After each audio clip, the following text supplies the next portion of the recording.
नमस्कार साथियों। जैसा कि लास्ट वीडियो में हमने बताया था कि अगली वीडियो में हम सांद्रता के अगले पद मोलरता के बारे में चर्चा करेंगे। तो आइए मोलरता के बारे में समझते हैं। नंबर 5, मोलरता। परिभाषा पढ़ते हैं।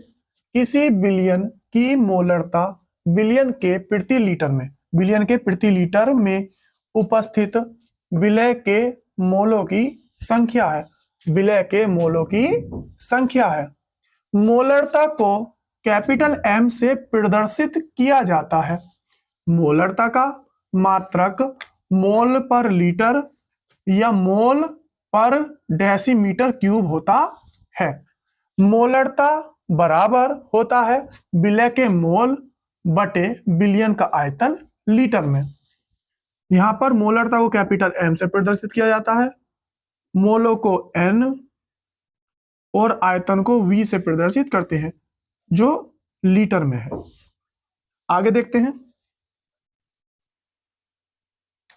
उदाहरण, शर्करा के 1 मोलर का अर्थ है कि बिलियन के प्रति लीटर में शर्करा का 1 मोल उपस्थित है। 1 लीटर में शर्करा का 1 मोल उपस्थित है, 2 लीटर में 2 मोल, 3 लीटर में 3 मोल, इस तरह से आगे बढ़ते रहेंगे। किसी पदार्थ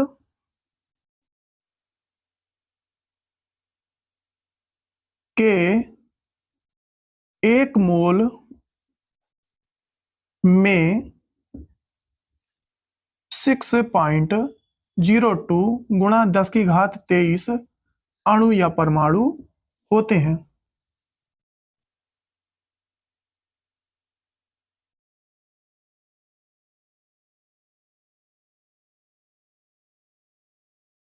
शर्करा का 1 मोल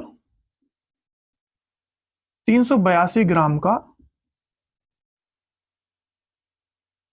होता है।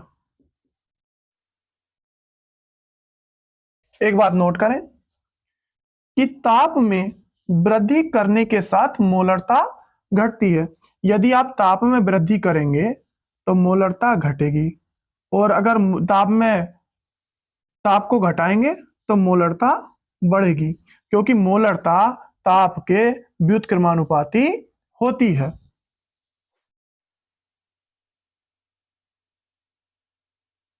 अब आगे समझते हैं। यदि विलय के मोल के स्थान पर विलय का भार दिया जाए और विलय का अणुभार दिया जाए तो आपको एक सूत्र याद होगा कि मोल बराबर होता है भार बटे अणुभार। विलय के मोल बराबर हो जाएगा विलय का भार बटे विलय का अणुभार। तो हम विलय के मोल के स्थान पर विलय का भार बटे विलय का अणुभार लगा सकते हैं। जैसा कि आप जानते हैं 1 लीटर में 1000 ml होते हैं। यदि आपको बिलियन का आयतन ml में दिया जाए, बिलियन का आयतन ml में दिया जाए, तो उसे लीटर में दर्शाने के लिए आपको 1000 से ml वाले आयतन को भाग लगानी होगी। आगे देखते हैं। यदि बिलियन का आयतन मिलीलीटर में हो तब मोलरता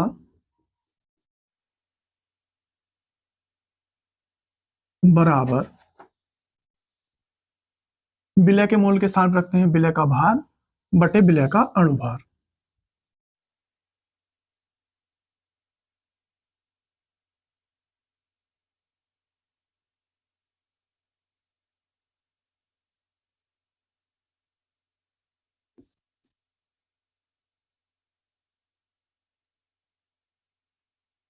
बटे बिलियन का आयतन मिलीलीटर में।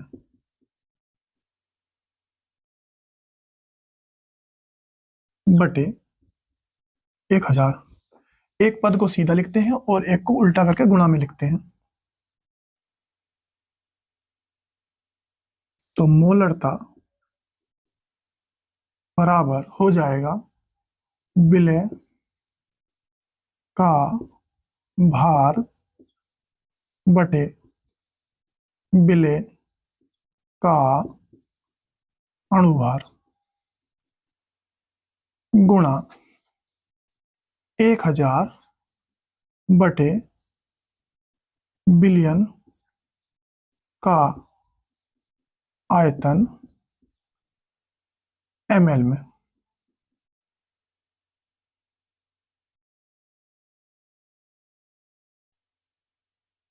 संक्षिप्त रूप में लिखते हैं। मोलरता को कैपिटल M से प्रदर्शित करते हैं। विलय को भार को स्मॉल w मान लिया। विलय के अणुभार को हमने स्मॉल m माना। 1000 बटे बिलियन का आयतन ml।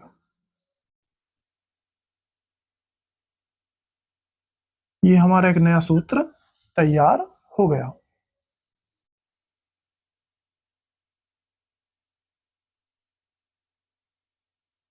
आइए अब मोलरता का पहला अंकित उदाहरण हल करते हैं।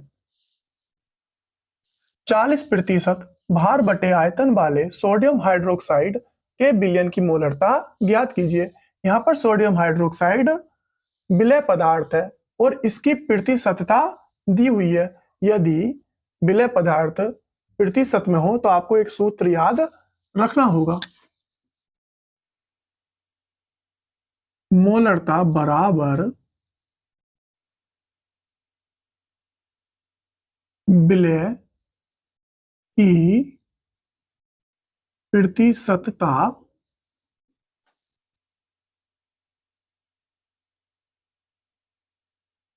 गुणा 10 बटे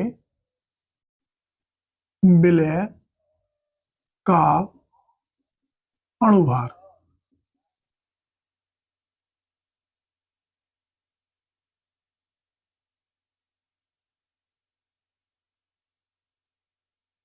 हल करते हैं। हमें दिया है NaOH का भार बटे आयतन प्रतिशत जो है 40%। मोलरता हमें ज्ञात करनी है। विलय की प्रतिशतता हमें दी हुई है और विलय का अणुभार भी हमें निकालना होगा। तो यहाँ पर विलय पदार्थ NaOH है, तो NaOH का अणुभार हम निकाल लेते हैं। NaOH का अणुभार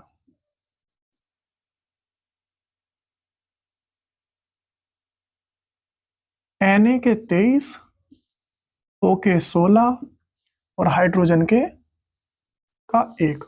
तो इस हिसाब से अणुभार आ गया 40। मोलरता बराबर विलय की प्रतिशतता गुणा 10 बटे विलय का अणुभार।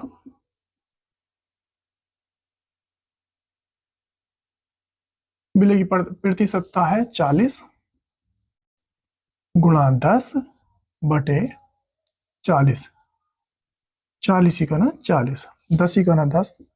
तो इसकी मोलरता आ गई 10 मोल पर लीटर।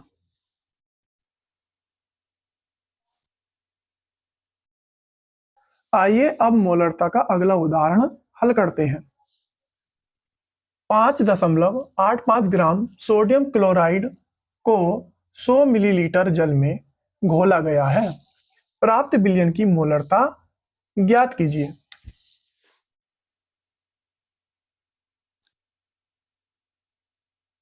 हमें दिया गया है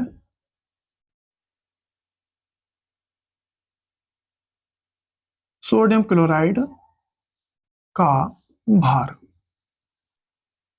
जो विलेय पदार्थ है 5.85 ग्राम।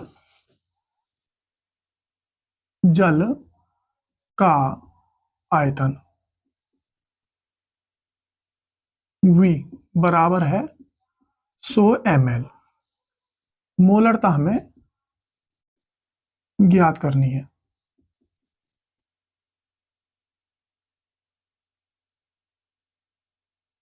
मोलरता का सूत्र लगाते हैं। मोलरता बराबर विलेय का भार अपॉन विलेय का अणुभार गुणा 1000 अपॉन बिलियन का आयतन ml में। विलेय का भार जो NaCl है वो दिया हुआ है, लेकिन विलेय का अणुभार हमें निकालना है। तो NaCl का अणुभार Na का 23, Cl का 35.5, ये आ गया 58.5। मान रखते हैं 5.85 बटे 58.5 गुणा 1000 बटे 100। पॉइंट निकाला, ऊपर एक जीरो लगाया, ऊपर से पॉइंट निकाला, नीचे 2 जीरो लगा दी, 1 2। ये एक बार विभाजित हो गया, 585 से 585 एक बार कट गया। मोलरता हमारी आ गई 1 मोल पर लीटर। आंसर।